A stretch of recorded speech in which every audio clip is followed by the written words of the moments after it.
Ha iniciado el ciclo académico 2020. Julio Talamonti va a analizar el tema de las alertas por los peligros que corren los estudiantes en algunos sectores, no en todos, en algunas escuelas puntualmente, en algunas áreas de Guatemala capital principalmente, pero también yo creo que Quetzaltenango y algún departamento así no se salva de esto.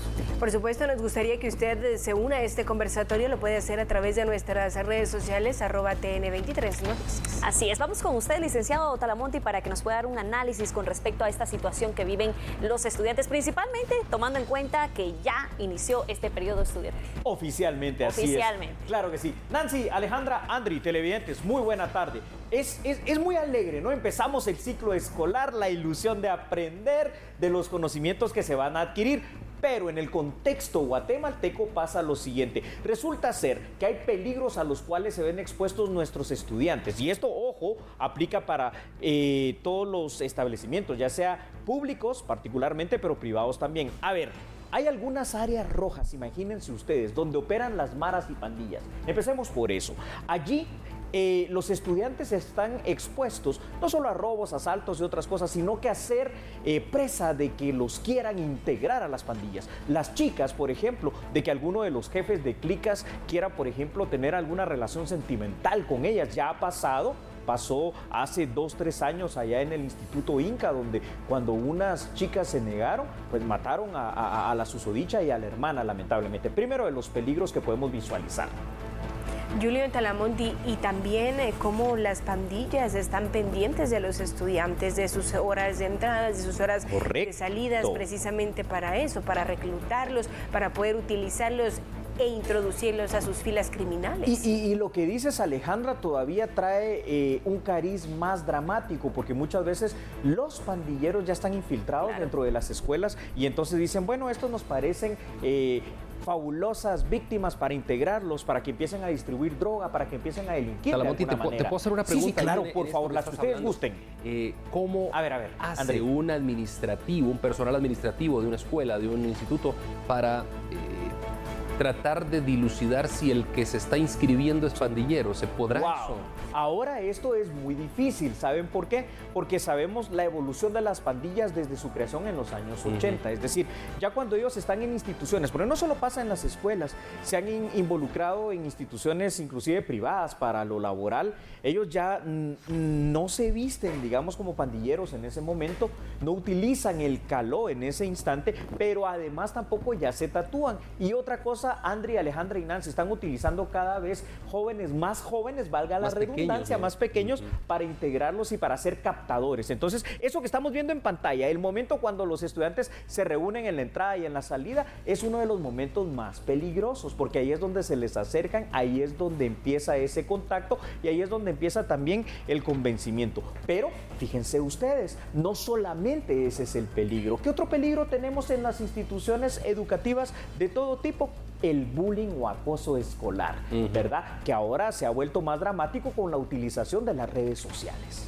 Así es, licenciado Talamonti. Usted acaba de mencionar el lobo disfrazado de oveja, ¿Es cómo correcto? se infiltran incluso estas estructuras criminales a los centros educativos para realizar este tipo de acosos, pero también hay que mencionar las extorsiones de las que muchos son víctimas, licenciado Talamonti. Sí, es que el operar de estas secuencias del crimen organizado lleva a muchas cosas. Fuera del reclutamiento, también, y sobre todo en las áreas rojas, para entrar, para salir de tu barrio, de tu colonia, para entrar o a veces hasta para salir de la escuela, se te cobra un pequeño impuesto diario, semanal, quincenal o como sea, y obviamente quienes no lo paguen se exponen a muchos peligros. Ahora, yo les quiero comentar algo, ya que estamos hablando de extorsiones.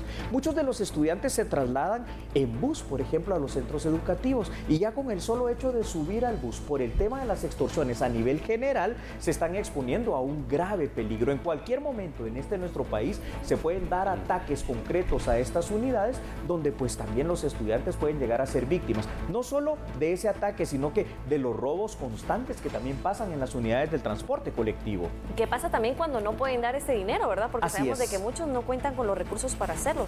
Entonces ya se exponen a otro tipo de escenarios. Julio Talamonte, hablemos del RENAS, hablemos de los riesgos a los cuales se exponen también los alumnos cuando hay agresores sexuales dentro de las escuelas. Hay denuncias y es algo que reincide constantemente. Entonces también es otra situación que deja en peligro a los estudiantes, principalmente a las niñas. Agárrate de tu silla, Alejandra. ¿Sabes por qué? Porque información que proporcionó recién en esta jornada el Ministerio Público a través del buen registro del RENAS nos dice que durante el año 2019, a pesar de la existencia, a pesar de la obligatoriedad del mismo, pues no todas las instituciones educativas, tanto en lo público como en lo privado, tuvieron la diligencia del caso de pedirlo, de actualizarlo. Y resulta que más de 1000 agresores sexuales estuvieron en contacto con los niños durante este año. Entonces es algo que hay que controlar. Cuando digo agresores sexuales es porque el RENAS solo registra a aquellas personas que tuvieron sentencia firme por agresión sexual. Que tienen una denuncia y toda la sentencia puntualmente. Sí, así es, correcto. Imagínate los que no. Imagínense los que no, los potenciales, ¿verdad? Bueno, en ese sentido, recomendaciones a los padres. Eso iba a decir yo, y aprovechando la coyuntura de Alejandra y su pregunta, Talamonte, para cadenciar el tema en estos últimos minutos que todavía nos queda tiempo, pero empecemos a hablar de recomendaciones, porque es importante para un padre de familia que sepa no solamente lo que dice Alejandra enfrentado a un profesor que quizá tiene un trasfondo así, sino también en las calles, qué hacer con todo esto. Saben, estimados Andri, Alejandra, Nancy, televidentes, yo creo que la mejor recomendación que podemos darle como padres a nuestros hijos es darles información. Es que el gran problema es que los menores se enfrentan a estas situaciones en el día a día y no saben qué hacer, no saben cómo actuar, no saben cómo identificar. Muchas veces por miedo, por desconocimiento o simple y sencillamente por esa falta de comunicación. Ahí en pantalla, solo voy a hacer un paréntesis, estaba una radiopatrulla y es que recuérdense que también hay un programa de seguridad, Escuelas Seguras de Policía Nacional Civil que ojalá logre extenderse todavía más y dar mucha más cobertura. Recomendaciones. Número 1, ya que como padres vamos a tratar de ser responsables, y esto hablo en el tratar en el mejor de los sentidos y en el sentido laxo de la palabra, es decir, tomarle la importancia del caso a nuestros hijos, oírlos, escucharlos, darle recomendación, contarle acerca de estos peligros y de qué hacer, y de que ante cualquier duda lo que tiene el estudiante que hacer es abocarse a sus padres. Si ellos no le hacen caso, abocarse a las autoridades educativas, pero realmente la denuncia termina siendo la más poderosa de las armas ciudadanas ante cualquiera de estas situaciones de las que estamos mencionando. Sin embargo, esto debe ir acompañado de programas informativos, tanto del Ministerio de Educación como de otras dependencias que lo hacen. La SBET lo hace en el tema de la trata y de la explotación sexual. Y aquí nos gustaría ver a otras instituciones ausentes como la Procuraduría de Derechos Humanos, que para algo tiene una Defensoría de la Niñez y el Menor, ¿verdad? Licenciado Talamonte, usted lo ha mencionado, los programas de escuelas seguras, pero ¿tendrán las fuerzas de seguridad la capacidad para abarcar la mayoría de los centros educativos, principalmente los que están ubicados en zonas rojas, que son los más vulnerables? Y de hecho, este escenario sin descuidar la seguridad ciudadana. Esto es muy importante. La seguridad ciudadana, que es la gran cobertura, nos manda a la seguridad pública, que es seguridad simple y llana. Ahora, si contamos, como decía Andri, con lo que tú decías casi para ir terminando, Nancy, de que la ciudad capital y sus municipios hay muchas zonas rojas donde hay mucho que hacer de las maras y de otros cuerpos delincuenciales. Pero Chimaltenango, Escuintla, Quetzaltenango, por ejemplo, y otras áreas geográficas del país tienen ese mismo impacto. El programa Escuelas Seguras está bien, pero si no invertimos en la Policía Nacional Civil para que pueda haber mucho más elementos que cubran todo el tema de seguridad integral, pues todavía los esfuerzos van a quedar cortos. Sin embargo, ya es algo bueno que la PNC lo tenga implementado. Talamonte, sí. A ver, los dos. Para ir finalizando con el tema, nos queda ya poco tiempo. Otro de los riesgos a los cuales también se exponen los menores es a las drogas, drogas que puedan vender tanto a las afueras de los centros estudiantiles como a las que llevan los alumnos. Me refiero a cigarrillos, alcohol y otro tipo de drogas que también llevan a los planteles educativos. Entonces, ¿cómo los padres de familia pueden estar alerta y poner atención para que su hijo no caiga y no consuma las mismas? A ver, yo creo que lo primero que tenemos que hacer, y esto es a todos los niveles muy rápidamente, es informarle y hablarle con total claridad, no solo de las drogas, sino que hasta del tema sexual, por el tema de los adolescentes teniendo niños, ligando los dos temas.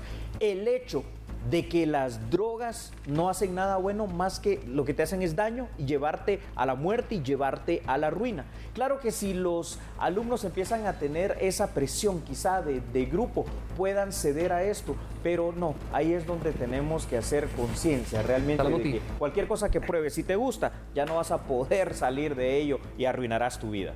Gracias por habernos acompañado, Talamonti. Tú como profesor, excelente profesor, gracias. Yo dedicado a la educación también. Da un mensaje de unos 5 o 10 segundos a los alumnos, un mensaje quizá motivacional para el 2020. Muchachos, aprovechen esta oportunidad. Ustedes son de la poca gente que en este país tiene el gran privilegio de estudiar.